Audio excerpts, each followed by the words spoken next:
Polio ever green disease ఇది.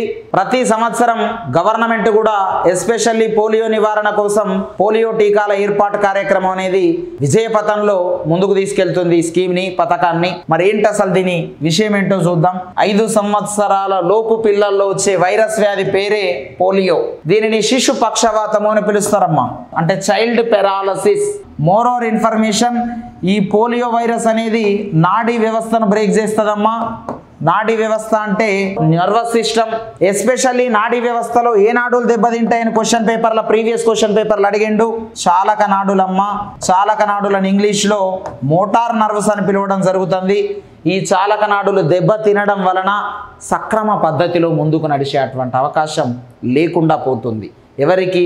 పిల్లలకి. చూస్తూ ఉన్నారు కదా, పోలియో అనేది 5 సంవత్సరాల లోపు పిల్లల్లో వచ్చేటువంటి వైరస్ వ్యాధి.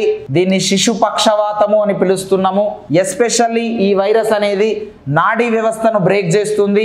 ఆ వ్యవస్థలో స్పెసిఫిక్గా ఏ నాడులు దెబ్బతింటాయి అన్నప్పుడు చాలక నాడులు దెబ్బతింటాయి.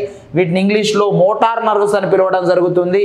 కాబట్టి పోలియో అనేది అతి భయంకరమైనటువంటి వ్యాధిగా పిలవడం జరుగుతుంది. ఎందుకంటే నర్వస్ సిస్టమ్ బ్రేక్ అయితే ఆ పిల్లవాడు సక్రమ పద్ధతిలో అందరి పిల్లల్లా నడవలేకపోవడం జరుగుతుంది. కాబట్టి దీని మీద ప్రభుత్వం కూడా ప్రత్యేక దృష్టి సారించి ప్రతి సంవత్సరం పోలియో టీకాలను వేయించేటువంటి కార్యక్రమాన్ని ముమ్మరం చేస్తుంది.